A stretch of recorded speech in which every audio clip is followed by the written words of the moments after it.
Hello guys, welcome back to my channel Shatabdi's kitchen and blog. আজকে আবার একটা নতুন রেসিপি নিয়ে চলে এসেছি। রেসিপি ঠিক বলবো না, আজকে আমি একটা চাটনির রেসিপি তোমাদের সাথে শেয়ার করব। মানে এটা তোমরা কিছুর সাথেও এনজয় করতে পারো। তো আমি আগে এখানে একটুখানি রসুন নিয়েছি, বলতে পারো একটা রসুন পুরোই নিয়েছি আমি এখানে। তো রসুনগুলোকে আগে ভালো করে ছিলে নেবো আমি। আর তারপর এখানে নিয়েছি আমি কিছু কাঁচা লঙ্কা। কাঁচা লঙ্কা তোমরা নিজেদের পছন্দ হিসাবে, মানে যে যেমন ঝাল খেতে চাও সেরম হিসাবে নেবে।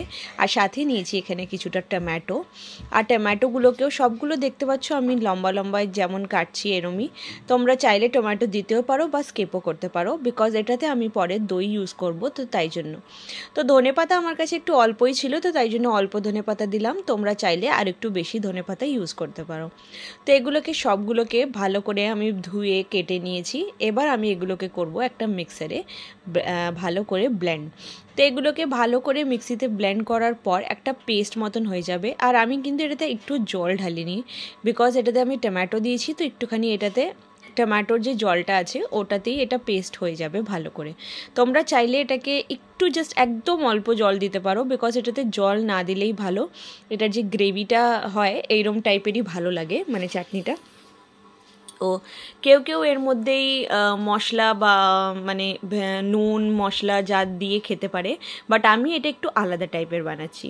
তো চলো, আমি এখানে একটা ছোট বলতে তড়কা প্যান নিয়েছি। আর এটাতে আমি এখন একটুখানি দেব আগে সর্ষের তেল। সর্ষের তেল দিয়ে আমি এটার মধ্যে দিয়েছি একটু রাই আর মেথি দিয়ে। আমি এটাতে আগে জাস্ট একটুখানি গরম হওয়ার পর রাই আর মেথি দিলাম। তোমরা চাইলে এখানে কারি পাত্তাও অ্যাড করতে পারো, বাট আমি কারি পাত্তা এখানে অ্যাড করছি না।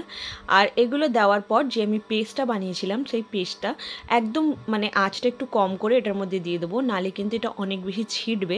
তোমরা চাইলে এটা ফ্রাইং প্যানেও বানাতে পারো, বাট আমি অল্প কোয়ান্টিটিতে বানাচ্ছি, তাই জন্য আমি এটাতেই বানালাম। তো পেস্টটা দেওয়ার পর এটাকে ভালো করে মিক্স করব। আর ততক্ষণ অবধি এটাকে মিক্স করব যতক্ষণ অবধি এটার কাঁচা মানে ফ্লেভারটা, যেমন রসুন আছে বা কিছু আছে, এর ফ্লেভারগুলো না চলে যায় কাঁচা কাঁচা। সাথে এখানে অল্প একটু নুনও দিয়ে দিলাম। আর দেখতেই পাচ্ছ এটা এখন অনেকটাই মানে পাতলা পাতলা মতন লাগছে। এটা একদম শুকিয়ে যাবে, শুকনো মতন হয়ে যাবে, ততক্ষণ অবধি এটাকে করতে হবে। তো আমি এটা তারপরে একটা ফ্রাইং প্যানে আবার ট্রান্সফার করে নিলাম, বিকজ এটাতে আমি একটু দই অ্যাড করব। তো দই অ্যাড করার জন্য এখানে জায়গা নেই, তাই জন্য আমি ফ্রাইং প্যানে এটাকে অ্যাড করলাম। দেখতেই পাচ্ছ একদম কিন্তু এটা শুকিয়ে শুকিয়ে মতন গেছে। আর এরপর দইটাকে ভালোভাবে ফেটিয়ে নিয়েছি আমি। আর ফেটিয়ে এটার মধ্যে আমি দই অ্যাড করে দেবো। তো এর মধ্যে টমেটোও আছে, দইও আছে। এটার কিন্তু ফ্লেভারটা খুব ভালো আসবে এই চাটনিটার। আর এই চাটনিটা তোমরা যে কোনো ডোসা বা পরোটা যে কোনোর সাথে খেতে পারো। তো আমি এই চাটনিটা বানিয়েছি পরোটার সাথে খাওয়ার জন্য আজকে।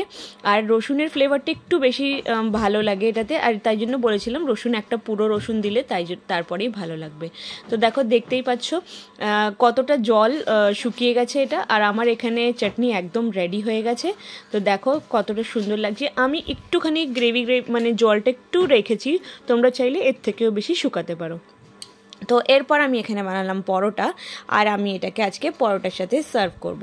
তোমরা একবার এই চাটনির রেসিপিটা বানিয়ে, মানে এটাকে চাটনি বলবো কি ডিপ বলবো, যা যা মর্জি তোমরা বলতে পারো, সাইড বেসিসে মানে কিছুর সাথেও খেতে পারো। আর কিন্তু খুব ভালো লাগে খেতে, ফ্লেভার দারুণ লাগে, বিকজ এটাতে ধনে পাতাও আছে, ধনে পাতার ফ্লেভারটাও খুব দারুণ আসে। তো আমি সাজেস্ট করবো এটাতে রসুন আর ধনে পাতাটা তোমরা একটু বেশি দিও, তাতেই ফ্লেভারটা খুব ভালো আসবে। তো চলো, আমার পরোটাও এখানে হয়ে গেছে, দেখো একদম ভালোভাবে রেডি। তো গরম গরম পরোটার সাথে আমি এটা সার্ভ করলাম এই চাটনিটা দিয়ে। তো রেসিপিটা তোমাদের কেমন লাগলো একবার নিশ্চয়ই জানাতে ভুলো না, আর তোমরাও ট্রাই করে দেখো। টাটা, বাই বাই আজকের মতন।